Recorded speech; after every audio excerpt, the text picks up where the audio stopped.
June 12-ാം തീയതിയാണ് ഇന്ദിരാഗാന്ധിയുടെ തെരഞ്ഞെടുപ്പ് അലഹബാദ് ഹൈക്കോടതി റദ്ദാക്കിയത്. സത്യം പറഞ്ഞാൽ ആ ജഡ്ജിമെൻറ്റ് വായിച്ചാൽ നമുക്ക് അത്ഭുതം തോന്നും. പരമ അസംബന്ധമായിട്ടുള്ളൊരു ജഡ്ജിമെൻറ്റാണ്. ഇന്ദിരാഗാന്ധി അത് കണ്ട് പേടിച്ചു പോയി എന്നുള്ളതാണ് സത്യം.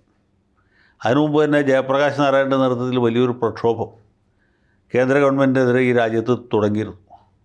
അത് മൂർധന്യത്തിൽ നിൽക്കുമ്പോഴാണ് ഈ മോങ്ങാനിരുന്ന നായയുടെ തലയിൽ തേങ്ങ വീണെന്ന് പറഞ്ഞ പോലെ ഈ കോടതി വിധി വന്നത്. അതോടെ പ്രതിപക്ഷ പാർട്ടികളുടെ ആവേശവും ഉത്സാഹവും ഇരട്ടിച്ചു. ഇന്ദിരാഗാന്ധിയെ രാജിവെപ്പിക്കാൻ ഏറ്റവും നല്ല സമയമാണ്, നല്ല മുഹൂർത്തമായിരിക്കുന്നു എന്ന് വിചാരിച്ച് അവർ ഈ പ്രക്ഷോഭം ശക്തിപ്പെടുത്തി.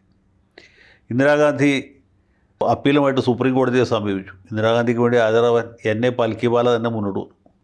വിധി സ്റ്റേ ചെയ്യണം എന്നുള്ളതാണ് അദ്ദേഹത്തിൻ്റെ ആവശ്യം.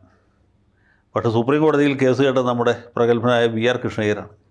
കൃഷ്ണയ്യർ സ്വാമി രണ്ട് ഭാഗക്കാരുടെ വാദം കേട്ട് മധുരമനോഹരമായൊരു ഉത്തരവ് പാസാക്കി. ഇന്ദിരാഗാന്ധിക്ക് കണ്ടീഷണൽ സ്റ്റേ അനുവദിച്ചു. അൺകണ്ടീഷണൽ സ്റ്റേ ആണ് പൽക്കിവാല ആവശ്യപ്പെട്ടത്. പക്ഷേ അത് കൊടുക്കാൻ തയ്യാറായില്ല.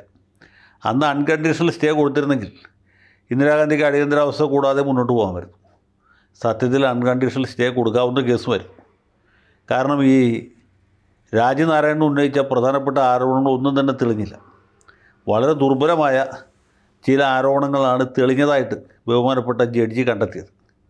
അത് സുപ്രീം കോടതിയിൽ കൃത്യമായ ഒരു അപ്പീൽ ഫയൽ ചെയ്ത് വാദിച്ചിരുന്നെങ്കിൽ ഇന്ദിരാഗാന്ധിക്ക് നിസ്സാരമായിട്ട് ജയിക്കാവുന്നേ ഉണ്ടായിരുന്നുള്ളൂ. തൽക്കാലത്തേക്ക് ഭരണം ജഗജീവൻ റാമിനെയോ അതല്ലെങ്കിൽ YB ചവാനെയോ അതുമല്ലെങ്കിൽ സ്വരൺ സിംഗിനെയോ ഏൽപ്പിച്ച് അവരൊരു 6 മാസം അല്ലെങ്കിൽ 3 മാസം മാറി നിന്നാൽ മതി. അതിനിടയ്ക്ക് സുപ്രീം കോടതി തീർച്ചയായിട്ടും ഈ അപ്പീൽ അനുവദിക്കുമായിരുന്നു. പക്ഷേ ഈ സമയത്ത് ഇന്ദിരാഗാന്ധിയുടെ സമനില തെറ്റി. മാത്രമല്ല അവരെ ഉപദേശിക്കാൻ അല്ലെങ്കിൽ ദുരുപദേശം നൽകാനായിട്ട് കുറേ വൈതാളികന്മാരുണ്ടായിരുന്നു. പ്രധാനമായിട്ട് സഞ്ജയ് ഗാന്ധി, പിന്നെ അദ്ദേഹത്തിൻ്റെ ചെവി കടിച്ച് തിന്നുന്ന വേറെ ചില ദുഷ്ടജന്തുക്കൾ.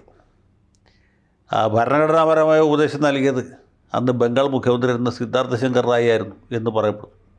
അദ്ദേഹമാണ് അടിയന്തരാവസ്ഥ പ്രഖ്യാപിക്കാൻ ഭരണഘടനയിൽ വകുപ്പിട്ട് എന്ന കാര്യം ഇന്ദിരാജിയെ ബോധ്യപ്പെടുത്തി. അങ്ങനെ സുപ്രീം കോടതി സ്റ്റേ അനുവദിച്ചില്ല എന്നുള്ളതിൻ്റെ അൺകണ്ടീഷണൽ സ്റ്റേ കൊടുത്തില്ല എന്ന കാരണത്താൽ ഏതാണ്ട് 48 മണിക്കൂറിനുള്ളിൽ രാജ്യത്ത് അടിയന്തരാവസ്ഥ പ്രഖ്യാപിച്ചു. അതിനു മുമ്പ് തന്നെ അറസ്റ്റ് ചെയ്യേണ്ട പ്രതിപക്ഷ നേതാക്കളുടെയൊക്കെ ലിസ്റ്റ് തയ്യാറാക്കിയിരുന്നു.